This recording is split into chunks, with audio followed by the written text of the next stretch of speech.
All right, everybody knows the rules. Good vibes only, 30 minutes or less. It's wellness check time. How about one of my longest running friends in the boxing writing beat? Yes, you know him as BoxingScene.com's Eric Raskin. And boy, Eric, it's great to have you here on the BCX, my friend. I could have named every outlet because I think you've written for every outlet, but I have to say, for all the changes through the business over the years, it's great to see you back in a prime spot doing great work. And I love your Contender 20th anniversary content that's going out there. So welcome in, Rasky. How the damn hell are you over there in suburban Philadelphia? I'm doing all right, BC. It is great to be here. It's great to be talking with you. I am somewhat disappointed that somehow the Maccabi games didn't make their way into my intro, but otherwise, you teed me up perfectly.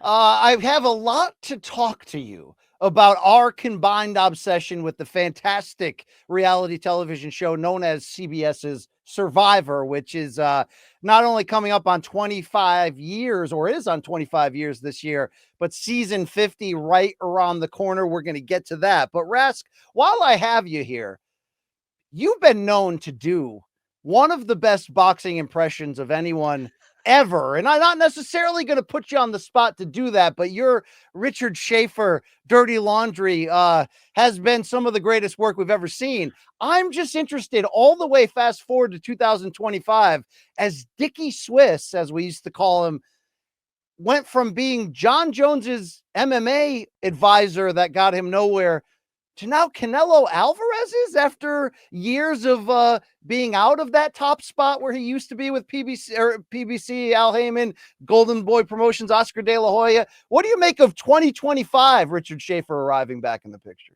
Do you want to know what I make of it or what Richard Schaeffer makes of it? I'm open for all interpretations here. Well, hello, Brian. Thank you for having me here on Wellness Check. It's great to talk to you. And I want to say that I am pleased to be working with Canelo. He is the new Oscar. He has replaced Oscar, Yes. who is a human trash bag, but Canelo is the best.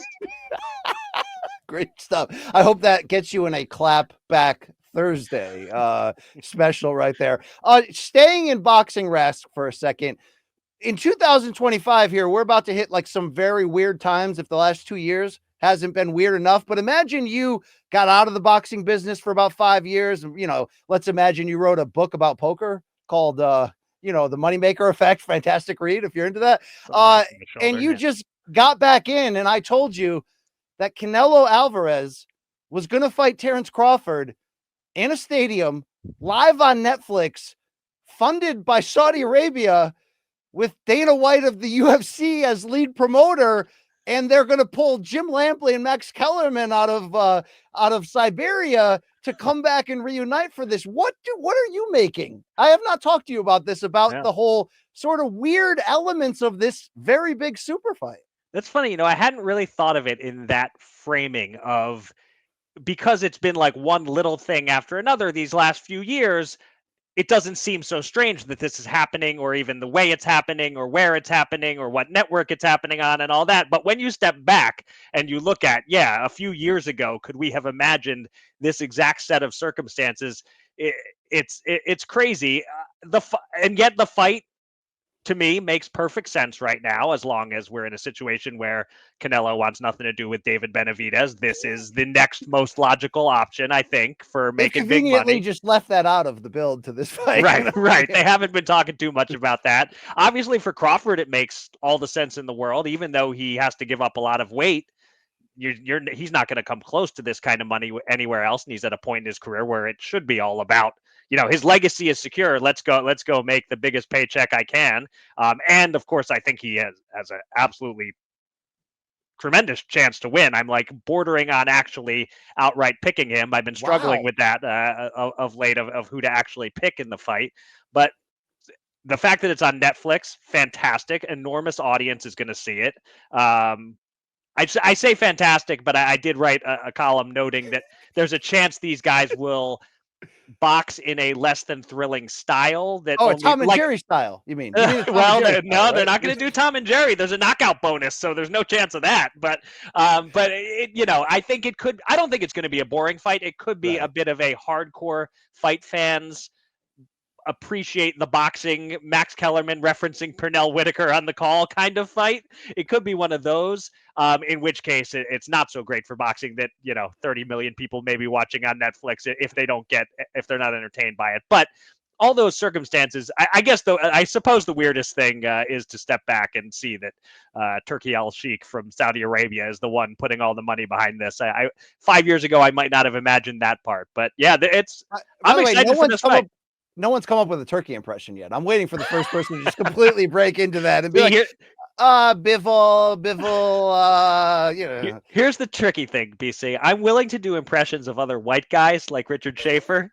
I'm not going to dabble in the non-white impressions. I feel like that just opens me up to a lot of trouble. Well, open you up to this if they don't get that first, too. But I guess Coppinger's on the right side of the law in that regard, but maybe the wrong side of history. We'll find out. But yeah, it's definitely a monster event. One from a boxing standpoint, I don't think we ever would have predicted, right? I remember when Kell Brook moved up 2 weight classes to fight with Triple G, where it's like, damn, that's weird, but that's kind of cool. This is basically 3 weight classes.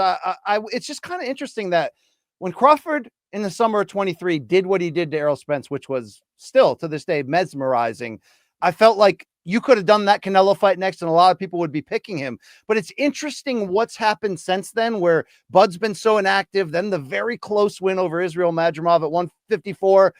But then Canelo not fighting the best competition, not really trying to chase down William School. And now everyone is like where you're at. I don't care if Crawford's 37, 38. This is the guy to maybe straight up beat Big Red, which you don't really do on the scorecards unless you're Floyd or Bivol. But CJ Ross tried to get in the way of that too. Well, for what it's worth, I was in this mind frame of thinking Crawford is a live dog or even possibly my pick to win prior to the School fight. And then the School fight happened and that took all the value out of betting on Terence Crawford. Unfortunately, he was a bigger underdog before that. But yeah, ever since going way back, not way back, but back enough, going back to De La Hoya Pacquiao, or Pacquiao De La Hoya, I guess as it is known as a result of what happened. Ever since then, I'm just completely done with selling the smaller man short and believing the bigger man has to win every time. If the smaller man is closer to his prime, which despite the ages, I think Crawford is still closer to his prime probably than Canelo. If he has a speed advantage, if he has a skill advantage, I think it can make up for a lot in terms of size. And and as we've seen them standing next to each other, he's not the shorter man. He just weighs a little less. So yeah, I don't know. This is an interesting one, and I would not be at all surprised if Terence Crawford takes Canelo to School. I wonder, Eric, if there's a need to, Eric, let me put some water on your balls. If Crawford is struggling, would you be okay commission-wise if his trainer Bomac stuck his hands directly from the fiery Cheetos bag and stuck it right up his nostrils to just to just get him going there? Would that be legal under under Vegas rules? Or could we? Well, I guess anything's legal under Vegas rules. They did move Floyd's jail sentence that time ahead of the Cotto fight. Right, there was that. Yeah, I don't know. Is it the bag of Cheetos that Bomac mixed, or is it the other bag that someone else mixed? I think either way, it's the family-sized one. I'll tell you that much. But maybe enough of those jokes. All right, let's get into our shared obsession here. Yeah. As maybe some people know, we both love Survivor on CBS. We just wrapped up season 48. If you've been watching, season 49 has been shot. It's yet to air. And then season 50, which is currently right now being shot, will air next year. But the big news coming off of the 48 finale was what we've all been waiting for. The big roster reveal of Survivor 50. What we know is there will be 3 tribes, 24 contestants. But within this community, and in Rask, I don't even know how deep in the community you still are, whether you're listening to Rob, what's the guy's name? Sesternino's podcast. Rob has a podcast. Yeah, that is my connection to the community. That I listen to almost all their Survivor pods. Yeah. Fantastic work there from Rob. He does have a podcast indeed. There's been a little controversy because when I think, okay, who should be asked to do season 50? For me, it's a notorious lineup of basically the most famous, craziest, most popular names ever. But it's heavily tilted toward modern times. How did you field the roster of 50 that Jeff Probst and he kind of does he not look like a middle-aged female gym teacher with when he's got like the well, anyway, topic for another conversation. What did you make of this big roster reveal? I like to think of Jeff Probst more as looking like a slightly more handsome Martin Short. I feel like the two of them are just like one tweak. They're like Patrick Swayze and Don Swayze. They look the same, but different. Not quite. Not quite. Not quite. Yeah. So you just revealed something to me that I hadn't heard, although I was kind of guessing this might be the case, is the number of tribes. I hadn't heard that revealed. I was guessing definitely was not going to be 2 tribes of 12. That seemed crazy. So I figured either 3 of 8 or maybe 4 tribes of 6. But okay, I'm glad to hear it's 3 tribes of 8. I do not like how heavily they leaned on the 40s, the modern era, the seasons 40 through 49. The season we haven't even seen yet has 2 people on it. The season we just watched has 3 people on it, including the winner. That bothers me. I think there were probably some of the dream super old school people that they wanted and couldn't, and they just didn't want to do it. They're not at a point in their life anymore. I can interrupt some of you them. Yeah, and say that I've been reading Survivor Wiki, which is a separate Wikipedia page just about Survivor. Right. And they claim that the people who declined the invitation were Boston Rob, Francesca Hoagie. Oh, they wait, No, I'm thinking of someone. Is she the one who was eliminated first twice, or is that a different Francesca? The one that Philip Shepard got rid of twice? Maybe it's a different. I'm not. She has short hair. She's African American. Yeah. Oh, so they went after her. That's awesome because she was on my list of people I would have been interested in seeing, and I didn't realize she turned them down. She got eliminated first. She came back and she got eliminated first again. I remember that. That's her whole plot line. Andrea. We remember her, the blonde, Andrea Bulkey, and then Amanda Kimmel was another one that said no. Right. But Rask, it's like I get appealing to recent history. I get appealing to young viewers, but I'm like overwhelmed at more the misses than the hits on this list. Yeah, I'm with you. I think so. Boston Rob. That makes sense. He's done it enough times. He won it once. There's no reason for. I can see why he's doing all sorts of other reality shows. Deal or No Deal Island, yeah, right. All sorts of things where he doesn't have to starve himself for 26 days. So, or diet at any point, any form. Right. Yeah, he's not. I've met Boston Rob. He's like my one great Survivor connection story. I met him at the World Series of Poker in 2006. He was playing. I grabbed him during a break, interviewed him for a couple minutes, and he when we printed the magazine, I sent him a copy, and he sent me a thank you note afterwards, which from like meeting and interviewing people, how many of them actually thank you when you cover them. So that was cool. Never, but thank you. Right. Yes, my list is 2 people. Boston Rob and Mills Lane sent me a thank you note once too. Yeah, so him not playing and them wanting him, that makes sense. But there are so many others, some of whom I guess are kind of untouchable because of their issues that they like. You don't want to go back to the Russell Hanswell. He's got a lot of baggage. Richard Hatch, there's like a lot of some legal baggage. Michael Skupin, on and on. These guys, they just, you don't want to touch some of them. But that old guy from season 1 not coming through that door anymore. What was that guy's name? Wait, which guy? The old guy from season 1 who then made Rudy, who then made the racist comment in the crowd that time when he came back. But we'll forget that. Rudy is no longer with us. Pour one out for Rudy Bosch. But yeah, so there's some of those that they just like. But there are other interesting ones, old school and new school alike, who I would have been much more intrigued by than a lot of what we got. I have sort of mixed feelings about some of there are 2 people who are back for their 5th time, and I don't know that I'm excited for either of them, especially like Ozzy. Like 4 times was enough with him. We get what he is on Survivor. I didn't miss him at this point. And do you think that should be people that never won? Or I think for something as big as 50 that they've hyped for many years, saying the fans would vote on elements of the show, we expected a certain level of star quality to the roster, and it's good. It's just not great. Some people are like, speaking of 5-time performers or people that have won, what do they need to gain here? I think for entertainment wise, for history wise, it would have been important to have them. But is the biggest issue the fact that season 49 hasn't even aired yet?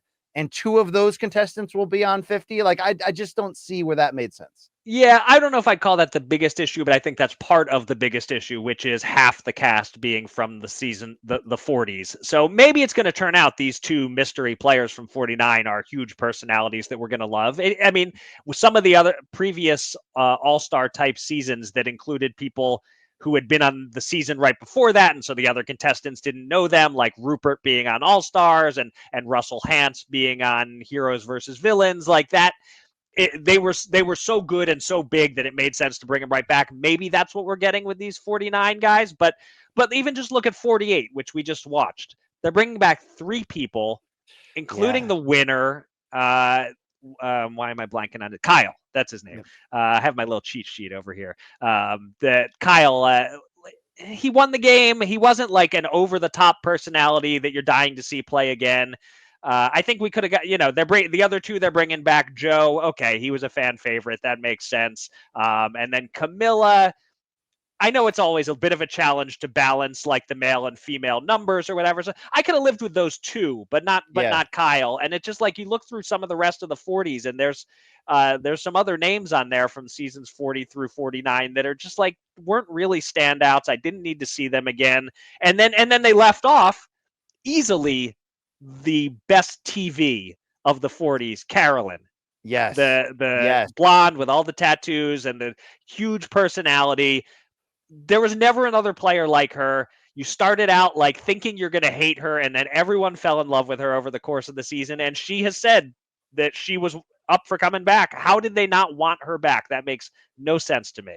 I wonder what their mindset was, because if you've noticed through the years, they sort of have changed. And in the recent years, it seems like they're putting in more regular people with good stories that can produce inspirational moments of overcoming. It's become a feel-good show, which I'm certainly not against. I mean, I've got to be honest. I thought season 48, the most recent one, it's one of my favorite seasons. Like, it's part of that is the new format. So part of that question I want to ask you is, reading this Survivor wiki page, I did find out the inside details that Jeff Probst and the team did want to go back to the original format of 39-day seasons and maybe even consider having a larger cast with even more tribes.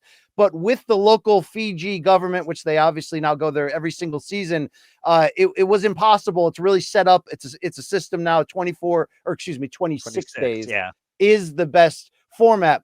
We're like, what, 3-4 seasons into this 26-day experiment, as opposed to the 39, the original format.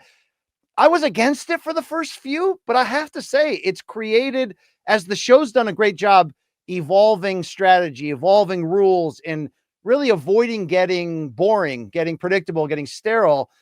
I'm starting to think that I loved season 47. 48 was on fire. I felt like every episode was leading to some monumental blindside. Are you a fan, which we'll see in season 50, of the shorter format? I miss the 39 days. I miss the just like them like reaching like the brink of total like starvation and physical deterioration and all that, which we don't quite get anymore. I do think the shorter number of days and the way that then the producers have to pace the game faster. You have fewer days off. There hardly are any days where there isn't somebody being sent home. That it used to be 3 days. Like, it would be right. You get eliminated, then 3 days you have another tribal council. Now it's what, every other day? Day? I mean, it varies, but I think you never go more than 1 day off without another in order to get through. I mean, for this 24 players in 20, I mean, they're going to have to basically do an elimination almost every single day. There may be some like double tribal council episodes mixed in there. I'm not sure what to expect with that, but yeah, I'm not. I would say most of my favorite seasons came in the old era, but I've liked most of these seasons in the 40s just fine.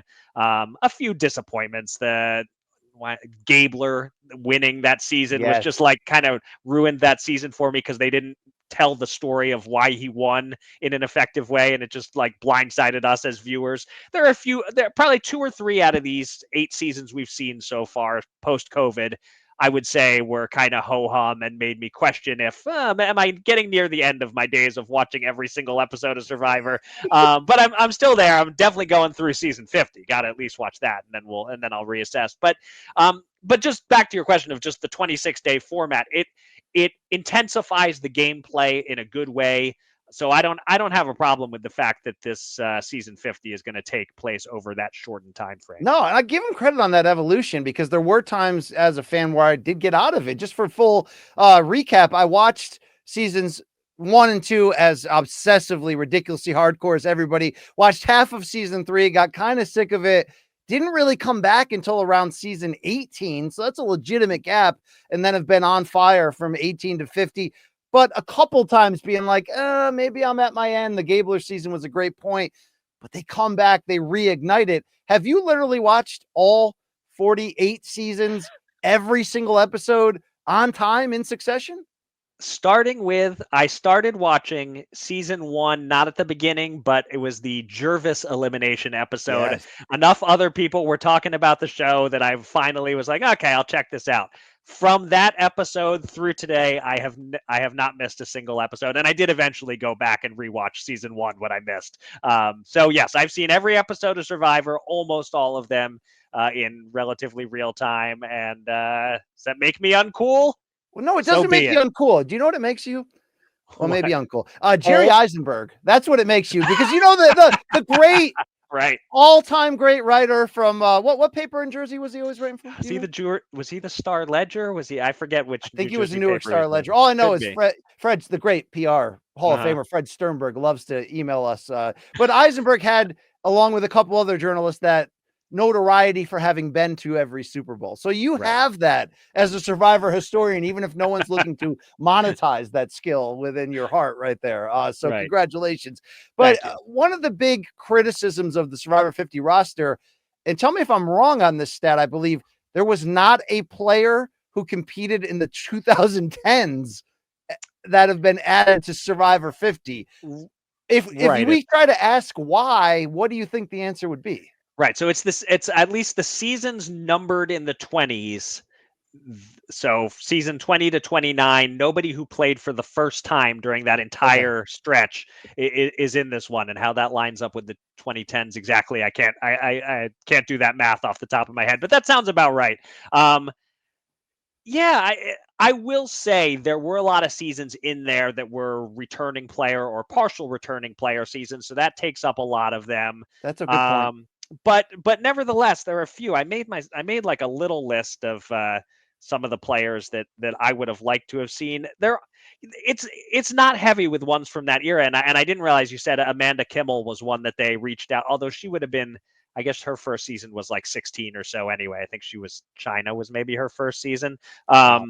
But I can tell you as I click on it here, she was Survivor China. She also did Micronesia and Heroes versus Villains.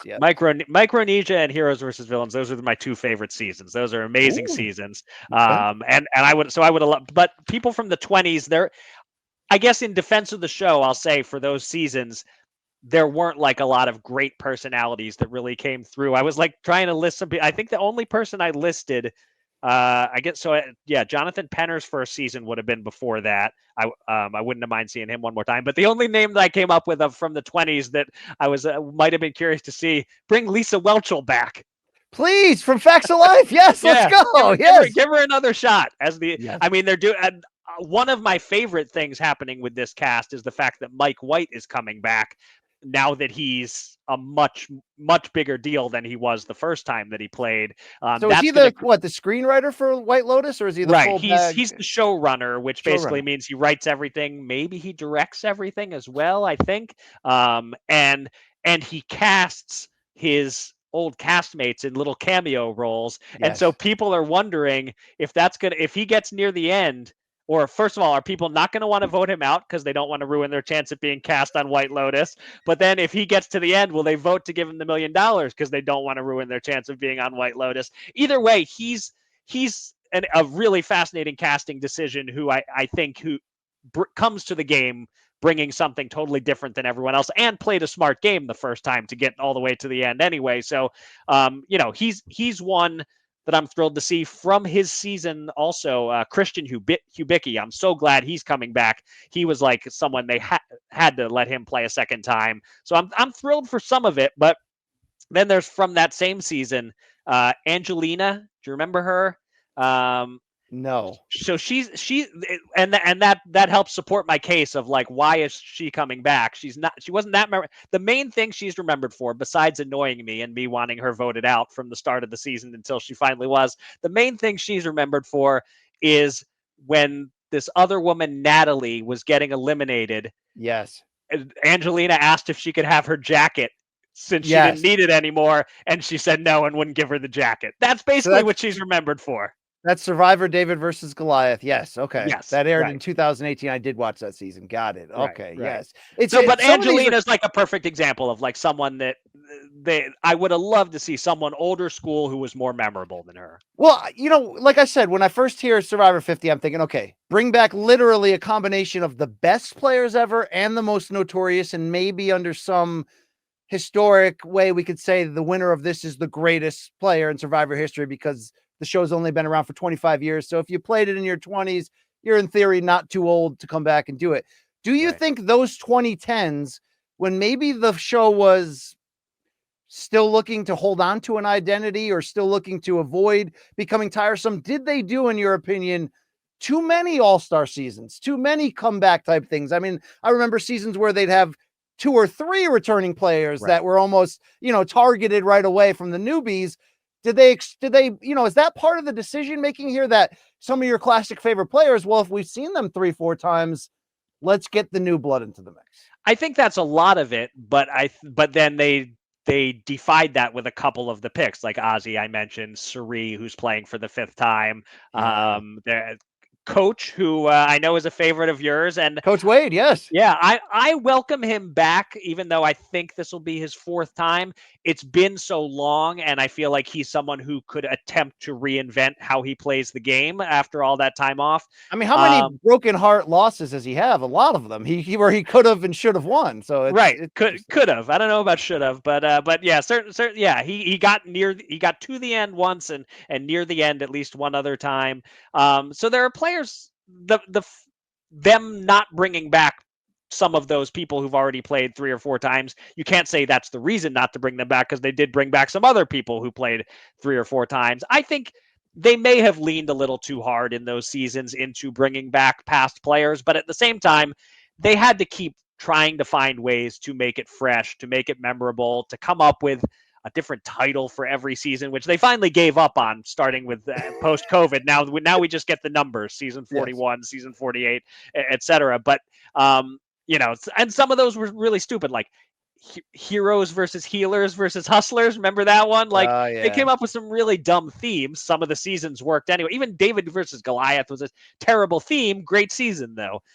So I think there were a lot of years where it was just like they were chugging along, staying on air. I'm sure you heard the same thing as I did. You would tell someone you watch Survivor, you still watch that show? That show's still on the air. So Survivor had to like find ways to keep their ratings going. And at a certain point, they crossed over into an institution of CBS, and ratings for everything else are so low that Survivor is, any reality show that's a remote hit is like one of their biggest shows. So they've survived long enough that the second generation, the kids, the grandkids are starting to get into it with their parents, and that's really your keeping kids it going. watch with you.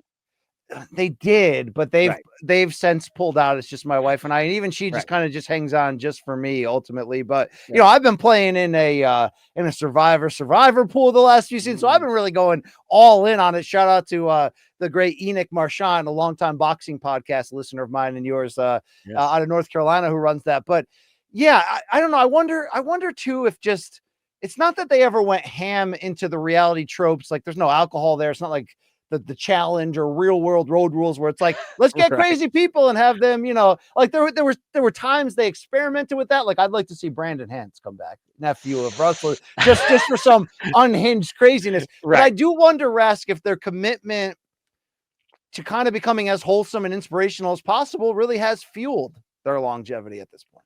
I think that's part of it too, that they, at some point, they sort of really leaned into we're a family show and we want families. I mean, Jeff Probst would say that in a lot of the reunion type shows. He started like interviewing kids in the crowd during the finale to when did you start watching Survivor? And the kid like has a 3-word answer because they're nervous to be on camera. But speaking of that though, I know that they had, like you were saying, all these things that they're having the fans vote on.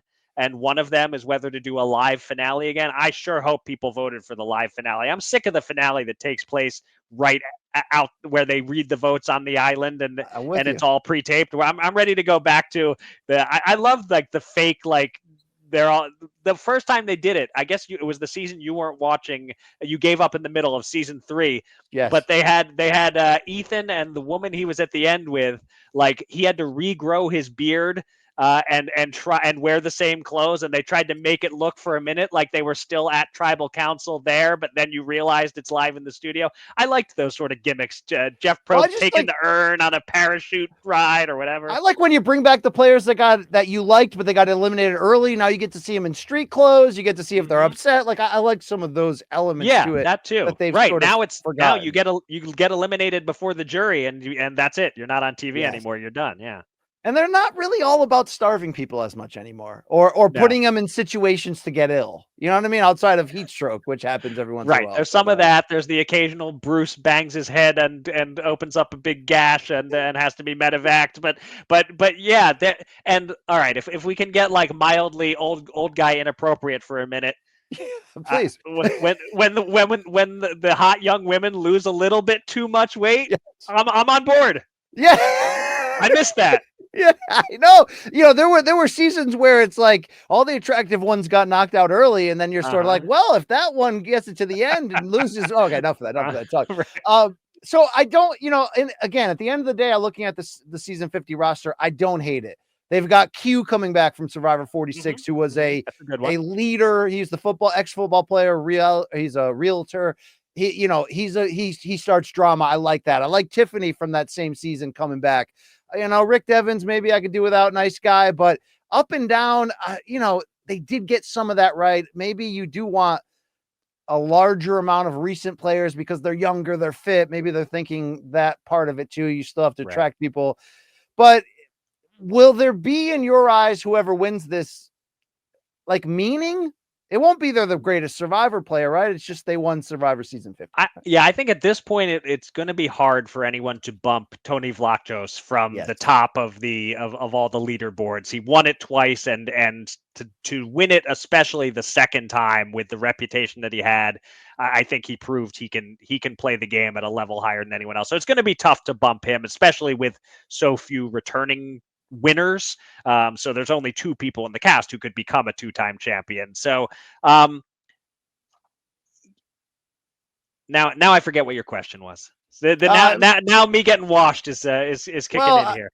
I don't know if I had a question as much as a statement. All right, what was your statement then? I'll pivot and keep going. Okay, for digging into at least some of the older players that we really wanted, and even with controversy, I would have loved Richard Hatch just for like, let's see middle-aged Richard Hatch try and navigate this. We do get Colby Donaldson, who's now 51. He won season 2, the Australian Outback, made 2 other appearances. He finished second in season 2, you mean? Season 2. Yeah, thank you for that correction. Right. And then Jenna Lewis Doherty from season 1, now 47 years old, and also came back for an all-star season. Is that enough from the early garb for your from your side of it? Because you do want that historic, like, oh my God, I haven't thought about that person in 20 years. Right. I might have liked to see a handful more, but it's tough again with the season 1 players, for example. Like, I'm glad they got Jenna, that they got someone to represent that season, but the number of people who played on that season who are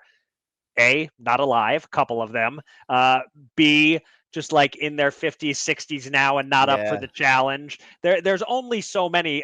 I mean, Colby's an interesting one because the last time he played, which was like 15 years ago, he was already like physically washed. Coach was like making fun of how he was like, what he's like, Superman in a fat suit. I think he referred to Colby as when he beat him in a challenge. So he was already washed then. So it's kind of, I'm interested, I guess, to see physically at 51, he may not have it, but can he at least play a different kind of game? But so they got one from the first season, one from the second season, and then I guess nobody else from the first 9 seasons, which seems you would want a handful, but I'm sure it's a little harder to track some of them down, get them to play. Like one name that was thrown out there, I don't know if this was one of the seasons, it would have been one of the seasons you missed, I think. Sean Rector, who played on the first Boston Rob season and went fairly deep and was like a compelling personality and has never come back. Like that would have been like a good pull of like, you probably forgot all about this guy. But yeah, if they could have gotten a couple more of those, I would have loved to see a cast, especially now that I know it's 3 tribes, right? Instead of half from the 40s and half before the 40s, if it was a third, if it was 8 out of 24 were from the post-COVID seasons and 16 out of 24 from prior to that, I think that would have been a reasonable balance. But I'm sure there are struggles to cast some of those people who were perfectly capable of playing in their 20s or 30s, and now they're in their 50s and 60s, and it's tough to do. All right, Rask, we've done this before. Let's close with this. We've talked in various podcasts at different times about our love for Survivor. I didn't ask you to prep this, but I know you're skilled enough. Who's on your Mount Rushmore of the greatest players? Not just entertainment, skill wise in this show's history. So it's greatest players, not the Mount Rushmore of like who should represent the show necessarily. Because if it was that, I would say Russell Hantz should be on the Mount Rushmore of people who are the face Boston of Survivor.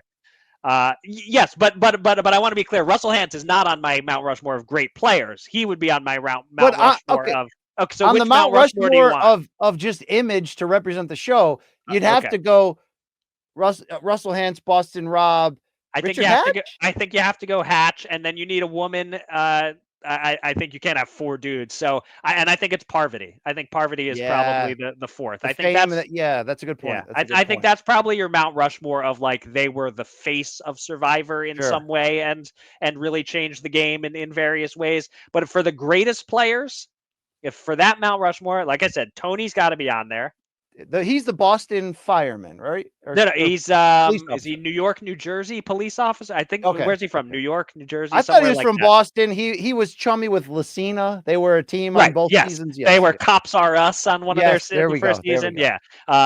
So he's got to be. I think he's the best player ever. He's on the Mount Rushmore. I think Parvati's on this one. She won it once. She should have won it. I thought another time. The second time that Sandra won. And then it gets interesting. You could make a case for Sandra because she won twice, but she was like the classic, like sort of managed to win by default a couple of times to some extent. And she's got great one-liners like "The Queen stays queen." The Queen stays queen is a great line. I think some people may not agree with this, but I think I'd put Boston Rob on my all-time top 4 players. How about that comeback season he had, where he dominated from start to finish? It was maybe the last season where somebody won the old school way of just intimidating their teammates to never turn on them. It was the perfect setup for him. There were just a couple. I think he and Russell were the 2 returning players, and everyone else was newbies. And Boston Rob just managed to manipulate the hell out of every single new player. Remember that guy Matt that he sent to Exile Island, and then he came back and he just kicked him right out again. Was it Exile Island or whatever they called it? Redemption Island. Redemption Island. Thank you. That's it. Yeah, that was the name of the season, actually. So my Mount Rushmore, I think I'm going Tony, Parvati, Boston Rob, and then do you put Sandra on there because she won twice? You don't put Siri on there. Siri never won. She's your greatest player who never won. She played 4 times. She will be playing a 5th time at Survivor season 50. Right. I'm trying to think if there's like someone like there's someone. Oh God, now I'm blanking. Kim Spradlin. Divorced Kim. I was going to say is the great. Even though she did not play hard in her All-Star season comeback, she kind of just got eliminated and was okay with it.